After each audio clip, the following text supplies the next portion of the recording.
O Entendendo o Direito de hoje vai falar sobre a Ordem dos Advogados do Brasil, uma instituição importantíssima, tem uma história nas mudanças que o país sofreu, quase sempre vinculada à democracia e à cidadania. Mas a OAB ainda hoje atua muito em defesa não só dos interesses da sociedade brasileira, mas do profissional do advogado. E nós vamos comentar também um pouquinho hoje sobre o papel do advogado na sociedade e o seu valor numa sociedade como a nossa, que é marcada por muitas injustiças. E as pessoas reclamam, é importante aplicar a lei, fazer com que ela se cumpra. O advogado tem um papel importante nisso. E para falar desses temas, eu vou conversar com o presidente da OAB Maringá, Ayrton Molina. Doutor Ayrton, bem-vindo ao Entendendo Direito. Olá, Gilson. Estamos aqui agradecendo o seu convite, estamos à sua disposição aqui para tentar falar alguma coisa sobre a ordem, sobre a noção que se tem, a sociedade tem do advogado na sociedade. Eu queria falar um pouquinho, então, começamos por aí. A Ordem dos Advogados do Brasil, ela tem uma história de uma tradição de luta pela democracia, pela cidadania, pela liberdade. E o Brasil hoje vive momentos tensos, nós temos manifestações nas ruas, a busca pela cidadania, nós temos uma série de questões que a OAB está envolvida e a gente às vezes não percebe. Hoje a OAB luta em que frentes em busca de uma sociedade melhor? A Ordem dos Advogados, Gilson, ela sempre está vigilante a todas as questões que interferem e que surge como ponto de infringência ao Estado Democrático de Direito. Então, ela é sempre vigilante, então, dentro de uma sociedade, ela está sempre atenta a esses movimentos, apoiando os movimentos, é óbvio que movimentos ordeiros e reprimindo essas ações de vândalos. Mas a ordem dentro da sociedade, você tem percebido que ela tem atuado na defesa da cidadania de um modo geral. Sempre que ela é chamada a se manifestar, ela se manifesta sempre respeitando as decisões colegiadas, é óbvio. Ela tem uma série de comissões, a ordem, Sim. que ela tem algumas frentes diferentes. Qual é o papel dessas comissões hoje? Nós temos algumas comissões temáticas, por exemplo, a Comissão do Meio Ambiente. A Comissão do Meio Ambiente ela está totalmente focada a todas as causas ambientais, impactos ambientais de todas as ações. Inclusive, recentemente, tivemos agora, dia 19, tratando de um tema aqui na nossa subseção sobre os impactos ambientais das hidrelétricas, provocados pelas hidrelétricas no Brasil. Então, atuamos nas comissões temáticas em todas as áreas. Temos, por exemplo, direitos humanos. Atualmente tivemos um incidente na UEM e a OAB foi chamada a se manifestar a respeito e através do presidente da comissão nós fizemos a nossa manifestação, o Dr. Fúvio Stader. Temos um problema, por exemplo, da segurança pública aqui em Maringá, problema da nona SDP.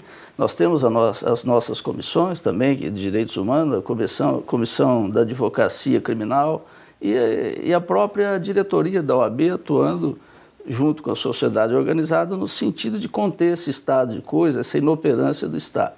O advogado tem sempre o papel de ver a sociedade por um outro olhar. A gente tem as relações sociais, a gente tem essa discussão do dia a dia, os problemas que a gente enfrenta diariamente. Os advogados têm um olhar que é um olhar constitucional, legal, da norma, da implicância de um Estado de Direito, como o senhor mesmo falou.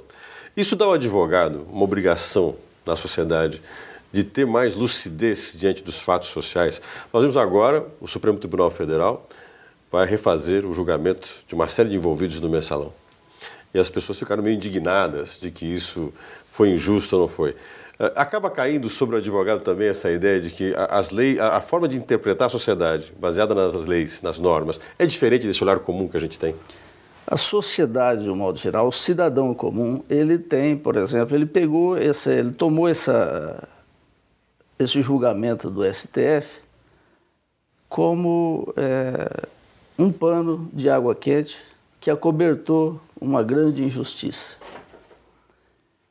Nós, advogados, principalmente gestores de ordem, nós temos que ter a consciência de que o Supremo Tribunal está lá para defender a Constituição brasileira. E essa dificuldade de compreensão, ela ocorre inclusive dentro dos advogados, dentro da classe da advocacia. Muitos advogados não concordavam, por exemplo, no recebimento dos embargos infringentes. Mas isso havia uma grande divisão também entre os advogados, como havia na sociedade e como havia também e houve dentro do próprio Supremo Tribunal Federal. Uma divisão de fato? Uma divisão de fato. Separou praticamente proporcionalmente. Chegamos a um momento que estávamos com 5 votos pelo recebimento dos embargos infringentes, pelo acolhimento, e 5 votos pelo não acolhimento. E tivemos que ter o 6º voto, e é aí que eu digo que nós, da sociedade, que se formos pensar de forma constitucional, temos que aprender a respeitar as decisões colegiadas. Agora, essa figura de respeitar as decisões colegiadas tem um personagem que é o advogado. Ouvi algumas pessoas nas ruas dizerem assim: os envolvidos no mensalão tinham bons advogados, e bons advogados conseguem fazer com que o direito seja muito mais respeitado do que advogados que não são muito bons. E o exame da ordem, criado pela ordem, foi uma forma de tentar melhorar, qualificar esse advogado e dar ao bom profissional o acesso a isso. O exame da ordem ainda é uma polêmica? O exame da ordem ele tem sido uma grande polêmica. Veja bem, Gilson, nós temos hoje quase 2% da população brasileira como bacharéis em direito. Nós temos mais de 3 milhões de bacharéis em direito em todo o Brasil. Diz, inclusive, que o Brasil é o país que tem o maior número de cursos de direito. A informação que se tem, eu não tenho isso como uma informação exata, mas nós estamos beirando 1.300 cursos jurídicos no Brasil, e isso representa todo o resto do mundo somado. É maior o número de cursos jurídicos no Brasil do que o resto do mundo somado. Então nós temos em torno de 3 milhões e 500 mil bacharéis em direito, e todos os anos as faculdades lançam no mercado, disponibilizam para a sociedade mais de 120 mil bacharéis. Na opinião do senhor, por que tantos cursos? Olha, isso aí, infelizmente, houve assim, uma autorização desenfreada pelo MEC de cursos jurídicos que passaram a ter assim, problemas econômicos. As faculdades privadas tentando colocar mais um curso e tal, sempre primando, é óbvio, por uma rentabilidade, por uma melhoria. Não que as faculdades privadas, hoje, por exemplo, só para você ter uma noção, eu não quero dizer que as faculdades privadas não são a excelência, mas também não são, por exemplo, faculdades que colocam em risco o ensino jurídico. Neste último exame de ordem, nós aqui em Maringá, nós temos 7 faculdades de Direito, nós fomos o 2º colégio em aprovação no estado do Paraná. Isso significa que temos uma certa razoabilidade dentro do curso jurídico aqui em Maringá. Tem uma diferença muito grande entre essas faculdades de direito em regiões do país e com interesses diferentes. Isso difere a profissão? Olha, veja bem, existem alguns lugares que primam pelo lucro e outros primam mais pelo ensino jurídico. Aqui em Maringá, as nossas faculdades, só para que você tenha uma ideia, além daqueles cursos de aprimoramento que nós temos promovidos pela subseção, quase todas as faculdades de Direito fazem congressos anuais, congressos semestrais dela, internos, sempre visando o aprimoramento do ensino jurídico, para levar o aluno a uma melhor capacitação técnica, profissional. Então, nós temos aqui uma consciência diferente, muitas vezes, do que uma faculdade particular lá do Piauí. Isso não tem dúvida, você tem razão. E é aí que o senhor considera que o exame da ordem ele vem para tentar melhorar um pouco esse quadro? Olha, o exame de ordem, no meu conceito particular, ele não é terminativo da questão, mas ele é essencial. Nós não podemos, você tem uma noção, você imagina se nós tivéssemos, por exemplo, 3 milhões de bacharéis se inscrevendo ao mesmo tempo agora, sem que a ordem tenha um controle da capacidade técnica de cada um desses bacharéis. Então, realmente é um filtro necessário. Não é uma reserva de mercado como alguns afirmam. Mas sim, é um filtro necessário. Nós temos que, no mínimo, tentar colocar na sociedade advogados preparados, porque ali a gente vai mexer com o direito à vida, E muitas vezes tem o direito do patrimônio. O patrimônio que uma família formou durante décadas, de repente, se nós tivermos um profissional inabilitado para tratar daquele caso, a família pode ter isso perdido por uma falta de capacidade profissional. Então, no mínimo, nós exigimos um mínimo. É lógico que depois também que ele ingressa, que ele se inscreve na ordem, é necessário, é uma obrigação do advogado continuar se aperfeiçoando, porque o mundo jurídico muda diariamente. São novos direitos, novas questões. Antigamente, Maringá, quando iniciou Maringá, quando tivemos a instalação do fórum, se falava apenas em situações possessórias, terrenos, situações imobiliárias. Hoje nós temos novos direitos, direitos difusos, e se o advogado não se aperfeiçoar, efetivamente, quem vai pagar o preço é a sociedade.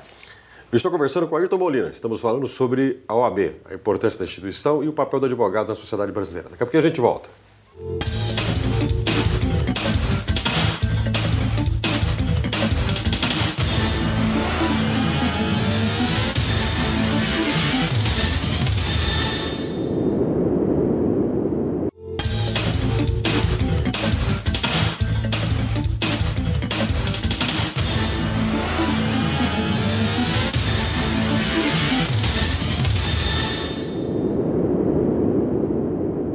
Entendendo o Direito de hoje, está conversando com Ayrton Molina, presidente da OAB Maringá. Estamos falando sobre a Ordem dos Advogados do Brasil, o papel que ela tem na sociedade, importantíssimo, e também o papel do advogado, numa sociedade cada vez mais injusta. E o Ayrton estava comentando no final sobre a preocupação com essa quantidade de cursos, a quantidade de bacharéis que são colocados no mercado.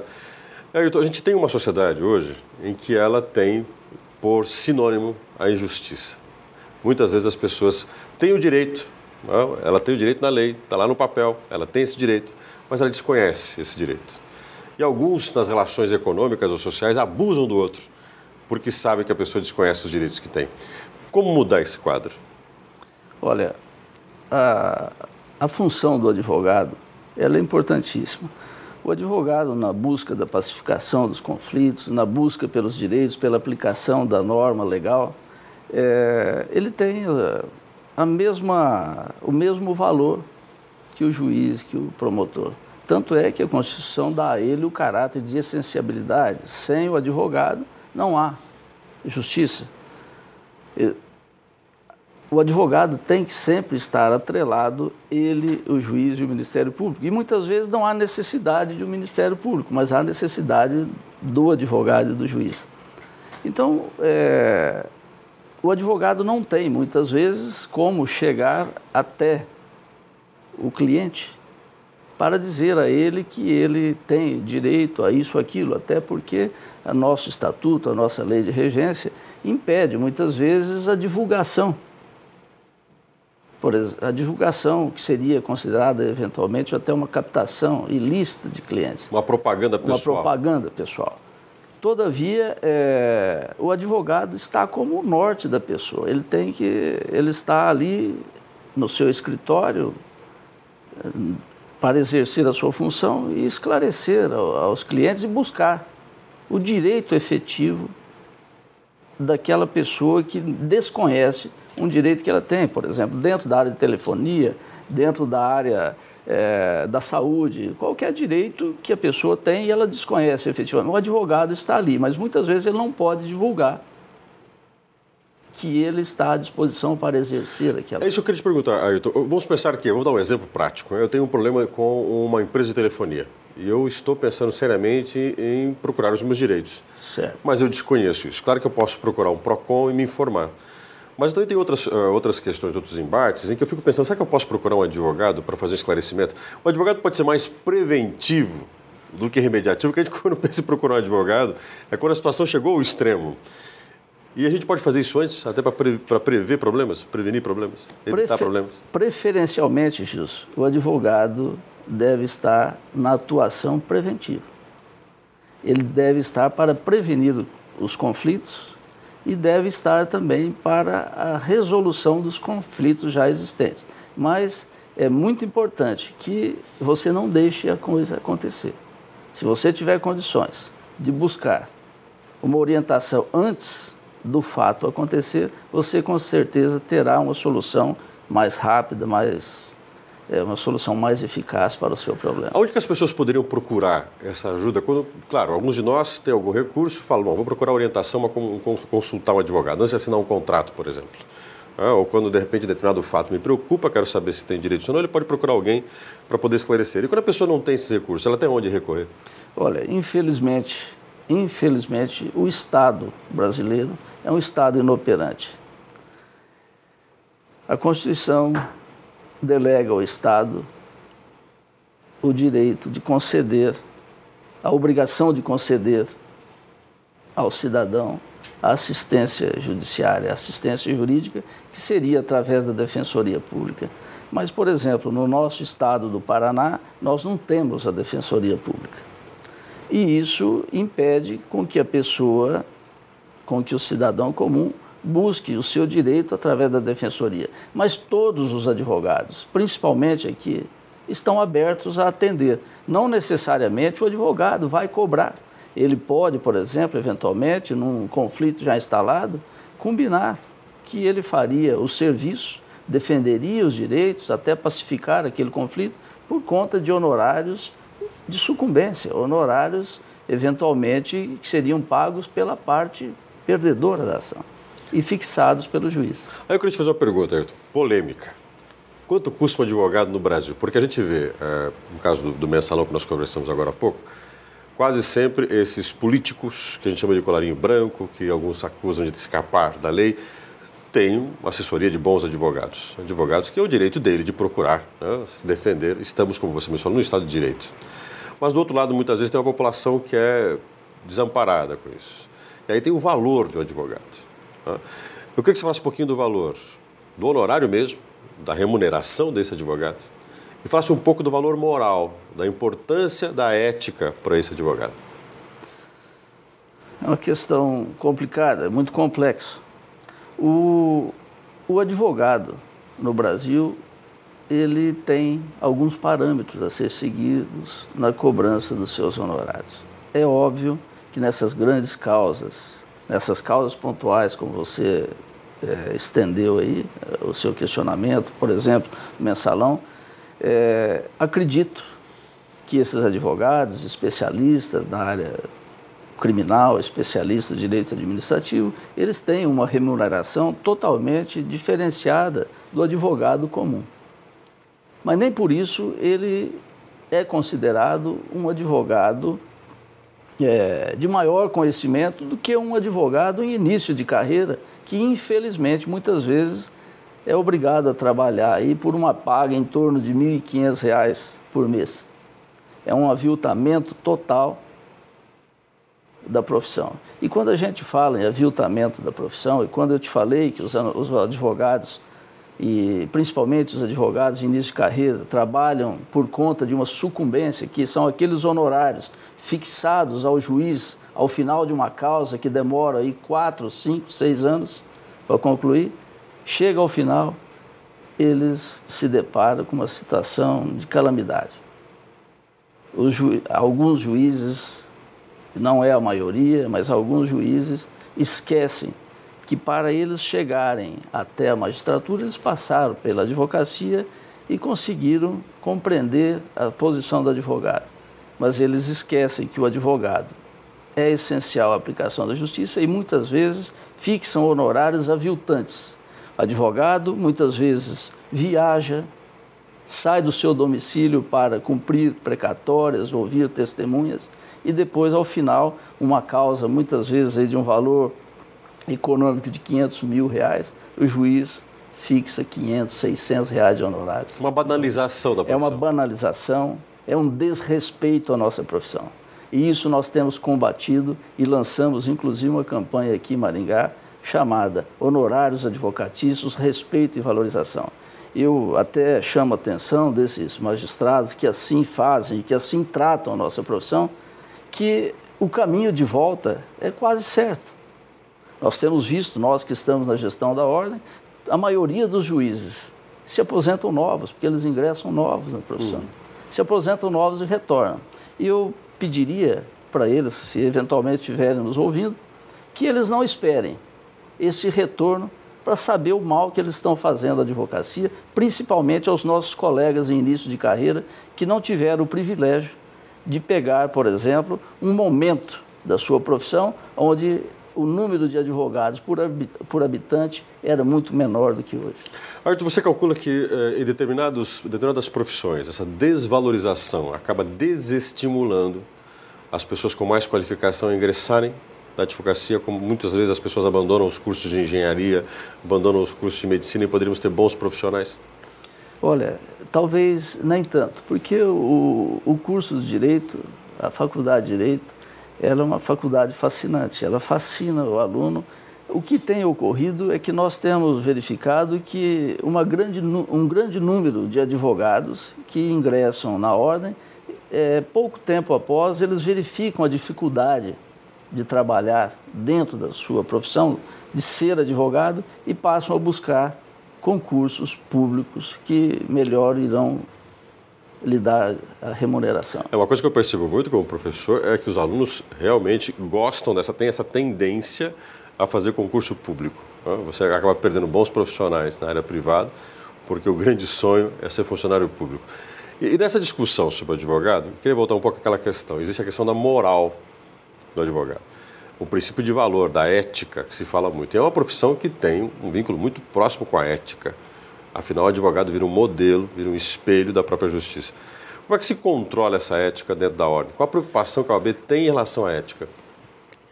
A Ordem dos Advogados, Gilson, na mesma linha que ela sempre está vigilante na defesa das prerrogativas dos advogados, que, na verdade, uma defesa de prerrogativa do advogado é, na verdade, a defesa da própria cidadania, porque o advogado, ele nunca está falando só por ele está falando por alguém da sociedade.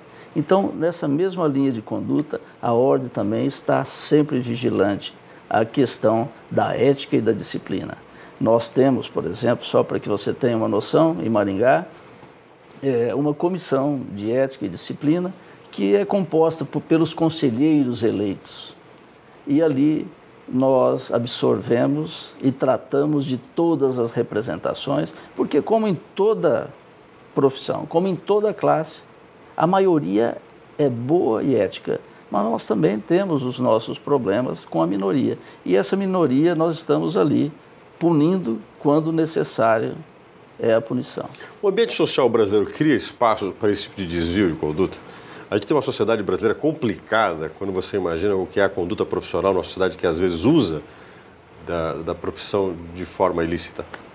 Eu não conheço, por exemplo, não posso falar relacionando o Brasil com outras sociedades de outros países, mas nós temos um problema muito crítico, que é justamente a desvalorização do advogado.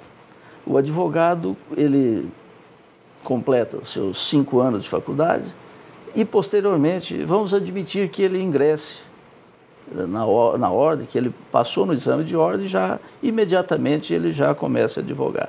Mas aí ele vai enfrentar essa concorrência, muitas vezes desleal. E aquele que não estiver preparado, que não tem uma conduta, uma formação moral, uma formação ética suficiente, ele passa a praticar aqueles desvios que levam justamente a ele responder esses processos disciplinares. É aí que se tem que ter também uma vigilância maior sobre esse profissional. A vigilância maior. Porque ele acaba destruindo a profissão de quem leva ela de forma correta. Exatamente. Infelizmente, isso aí acaba depois, com essa conduta antiética, criando um estereótipo que o advogado é malandro, que o advogado é desonesto. E isso é uma das coisas que nós não admitimos, porque a grande maioria, eu volto a repetir, ela é boa e é ética. Conversei com o Ayrton Molina. Conversamos sobre o papel do advogado na sociedade brasileira. O Ayrton, inclusive, valorizou muito o profissional. Eu acho que isso é importante. E gostaria até de pontuar, Ayrton, nós temos hoje uma dificuldade muito grande de observar nesse país não só a qualidade profissional do advogado, mas de várias profissões que, às vezes, por desconhecimento da sociedade, ela acaba sendo avaliada de forma pejorativa. com preconceito. Então, eu agradeço muito a tua presença aqui, esclarecendo o papel do advogado e da Ordem dos Advogados do Brasil. Muito obrigado pela sua presença aqui. Obrigado, Gilson. Eu quero colocar a Ordem dos Advogados à disposição da sua televisão e também de toda a sociedade. Os advogados estão contemplados corporativamente, mas a sociedade, institucionalmente, você pode ficar tranquilo que ela também está contemplada na vigilância da nossa OAB. E a OAB tem um papel histórico no país. A gente não pode esquecer que muitos dos movimentos democráticos que deram certo no país, a própria garantia da democracia, teve a luta, a participação efetiva da Ordem dos Advogados do Brasil. Até o nosso próximo programa.